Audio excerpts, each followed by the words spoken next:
जहां हर कण में श्री कृष्ण का वास माना जाता है, वहीं बसे एक छोटे से घर में रहती थी एक सरल और सच्चे मन की महिला राधिका। उसका जीवन बहुत साधारण था, लेकिन उसका हृदय पूरी तरह से बांके बिहारी जी की भक्ति में डूबा हुआ था। राधिका हर सुबह सूरज निकलने से पहले उठ जाती थी। स्नान करके वो फूलों की माला बनाती और फिर बांके बिहारी मंदिर के दर्शन के लिए निकल जाती। उसके पैरों में चप्पल नहीं होती, क्योंकि वो मानती थी कि भगवान के दरबार में नंगे पैर ही जाना चाहिए। मंदिर की गलियों में राधे राधे की गूंज सुनते ही उसका मन आनंद से भर जाता। मंदिर पहुंचकर वो भीड़ में खड़ी होकर भी अपने बांके बिहारी जी की एक झलक पाने के लिए घंटों इंतजार करती। जब उसे दर्शन होते तो उसकी आंखों से आंसू अपने आप बहने लगते। राधिका बहुत गरीब थी, उसके पास ज्यादा पैसे नहीं थे। वो घर घर जाकर काम करती और उसी से अपना गुजारा करती। कई बार तो उसे खाना भी नसीब नहीं होता, लेकिन उसने कभी शिकायत नहीं की। एक दिन उसकी तबीयत बहुत खराब हो गई। तेज बुखार के कारण वो उठ भी नहीं पा रही थी। उस दिन वो मंदिर नहीं जा सकी। उसका मन बहुत व्याकुल हो गया। उसने लेटे लेटे ही आंखें बंद की और कहा, हे बांके बिहारी जी, आज मैं आपके दर्शन के लिए नहीं आ सकी। क्या आप मुझे भूल जाएंगे? उसकी आंखों से आंसू बहते धीरे सो गई। अचानक दरवाजे पर दस्तक हुई। राधिका ने बड़ी मुश्किल से उठकर दरवाजा खोला। सामने एक छोटा सा बालक खड़ा था, जिसकी आंखों में अद्भुत चमक थी।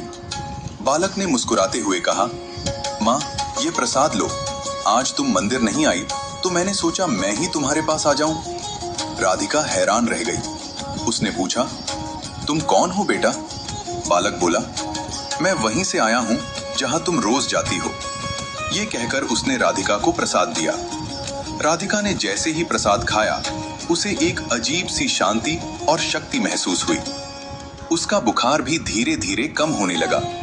जब उसने दोबारा उस बालक को देखने के लिए सिर उठाया तो वो वहां नहीं था।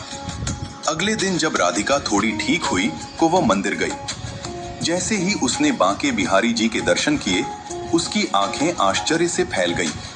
वो वही चेहरा था, वही मुस्कान, वही आंखें। राधिका समझ गई कि कल रात जो बालक उसके घर आया था, वो कोई और नहीं बल्कि स्वयं श्री कृष्ण थे।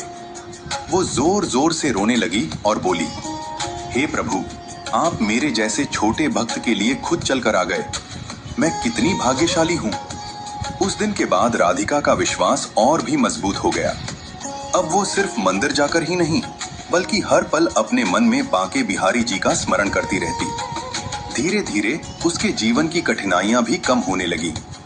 उसे अच्छे काम मिलने लगे और उसका जीवन पहले से बेहतर हो गया। लेकिन राधिका के लिए सबसे बड़ा सुख ये था कि उसे अपने भगवान का साक्षात प्रेम मिल चुका था। वो अक्सर कहती, भगवान को बड़े बड़े भोग और धन दौलत नहीं चाहिए, उन्हें चाहिए सच्चा दिल और सच्ची भक्ति। कहानी का संदेश। ये कहानी हमें सिखाती है कि अगर हमारी भक्ति सच्ची और निष्कलंक हो तो भगवान स्वयं हमारे जीवन में आकर हमारी मदद करते हैं। श्री कृष्ण कभी अपने भक्तों को अकेला नहीं छोड़ते। वृंदावन की गलियों में आज भी यह कहा जाता है कि जो सच्चे मन से बांके बिहारी जी को पुकारता है, उनके द्वार से कोई खाली नहीं लौटता।